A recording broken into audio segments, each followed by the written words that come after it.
This video will provide an overview of different types of writing. In this video, we will discuss different types of writing and provide some basic guidelines for creating different types of documents. No matter what type of job you end up getting, you will be doing some form of writing. Some jobs will involve more writing, others less. Very few will involve none at all.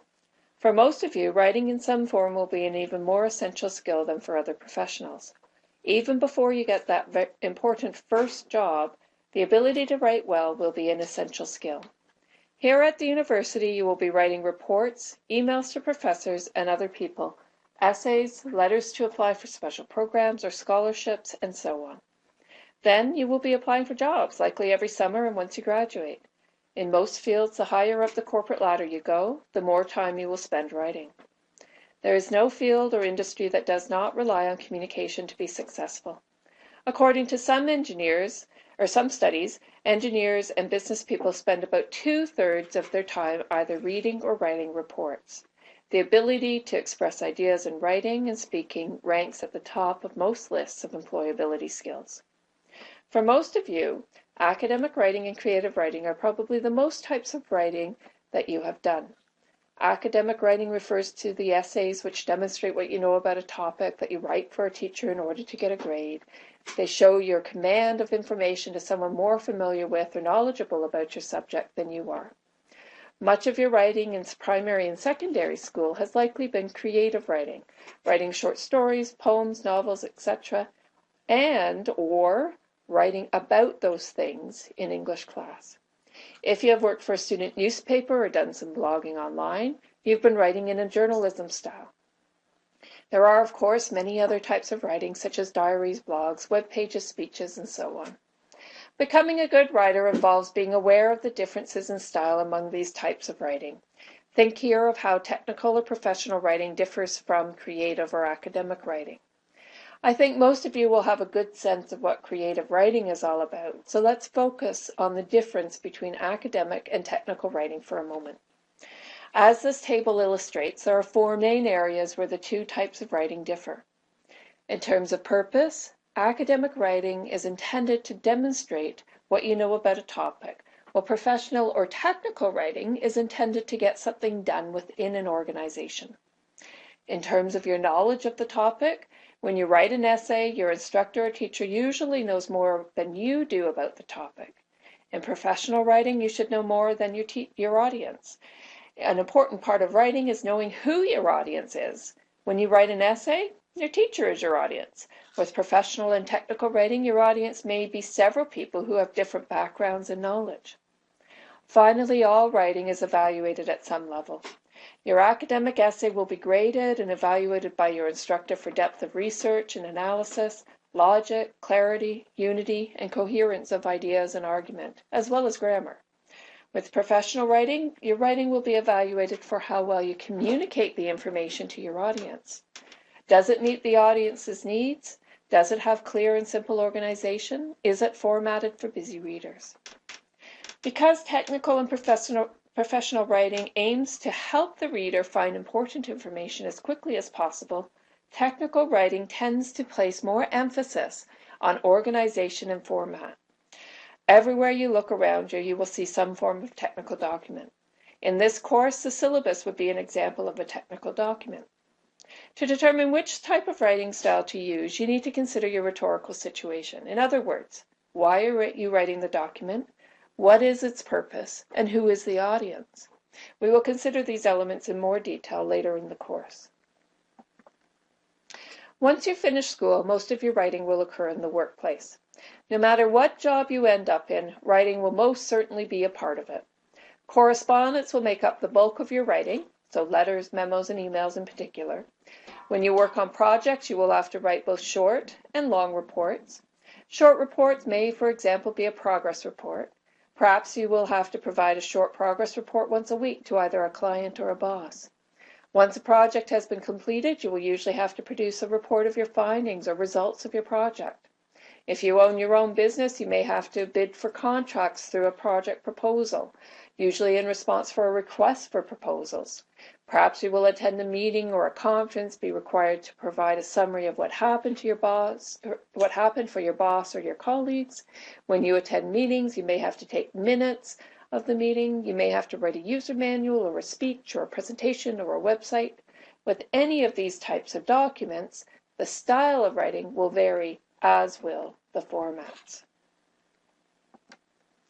There are some basic structural guidelines that can be applied to all types of writing at a very basic level. The introduction provides the reader with a clear idea of the document's purpose and what to expect in the body of the document. In academic writing, the purpose will include a thesis or an argument. The body of the document is the meat. In the body, you provide all the supporting points, facts, details, and evidence to persuade your reader to your point of view. Many students come out of high school having only written a 5-paragraph essay, and usually only an English class. If this is what you have learned, you now need to think differently. You will use as many paragraphs as you need to clearly and concisely communicate the evidence needed to persuade your reader and support your argument. In an academic essay, the paragraphs will be longer and more developed. In journalism, a paragraph could be as short as 1 sentence, which is not at all acceptable in academic essays. In reports, you can use shorter, more frequent paragraphs and bullet lists, things that are also not acceptable in an academic essay. All paragraphs, no matter what type of writing, however, are composed of complete, well-written sentences.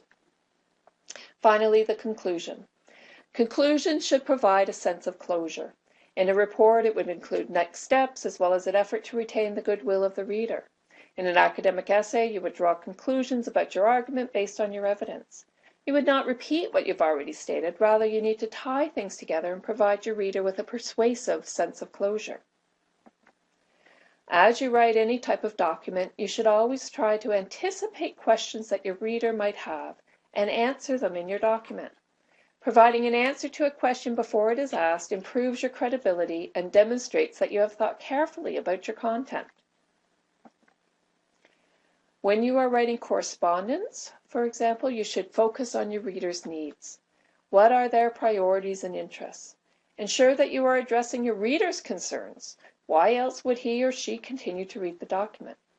You also want to make sure not to bury the information important to your reader. Don't make your readers search for information. Make it clear to them. In terms of language, write naturally using grammatically correct sentences and paragraphs. Make sure you use plain English to ensure that your reader is able to clearly understand what you are telling him or her. As suggested previously, anticipate your reader's reactions, answering questions before they are asked.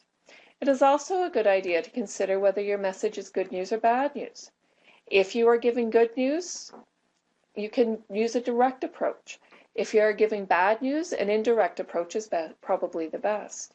You want to try to keep the reader reading as long as possible so that you can persuade him or her that you are correct in your analysis or news. In terms of formatting, memo formats are fairly straightforward. At the top is a label indicating that it is a memo, often with a logo or letterhead from the company. All memos should have the following components in the order given on the slide. First, the date, and it's written day, month, year. Who the memo is directed to with the person's title. Who the memo is from, again with the person's title, and initials if it is a hard copy. The letters RE is short for regarding. This is the subject line telling the reader what the memo is about. The subject line is followed by the body of the memo. The initials at the bottom left corner indicate, in the uppercase letters, the author of the memo, and in the lowercase letters, the person who typed the memo. It is important to note that the use of memos is changing rapidly, especially with the move to using email in place of hard copy memos. As a result, formats may vary. Many organizations will have set templates to be used by all employees.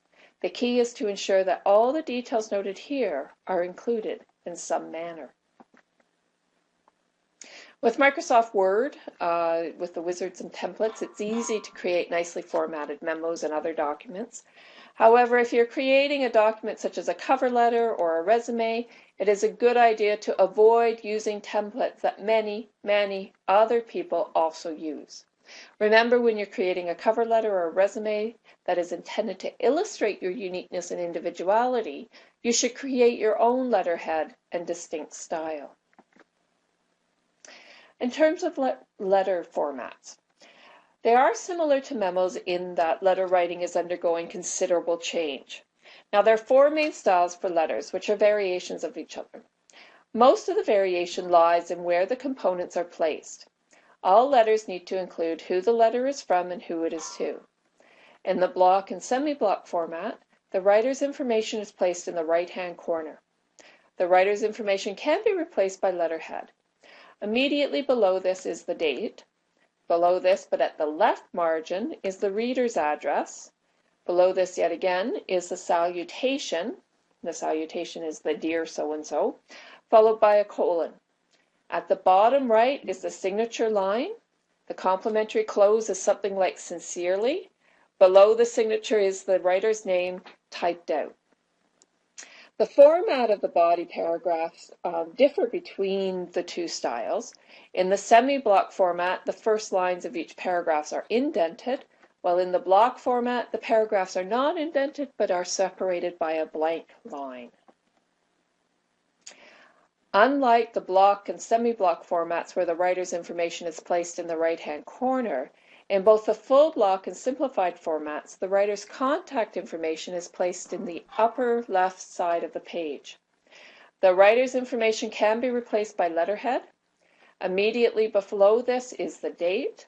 Below this, still at the left margin, is the reader's address. Below this is the salutation or the attention line, followed by the colon. I'll come back to that in a minute. At the bottom left is the signature line. In the full block format, the complimentary close is something like sincerely, while in the simplified format, no complimentary close is used. Below the signature is the writer's name typed out. In the full block format, the salutation is still used. This is the dear so-and-so. However, in the simplified format, an attention line is used instead. So who the memo is or the letter is to, and then a subject line. The subject line follows the attention line. It is similar to the re line in a memo, and the subject line alerts the reader to what the letter is about. The paragraphs are both block formatted. So in this video, we have considered the different types of writing you may encounter and how to determine which is appropriate for the rhetorical situation. In addition, we considered the basic structures of some examples of workplace writing. Thank you for listening.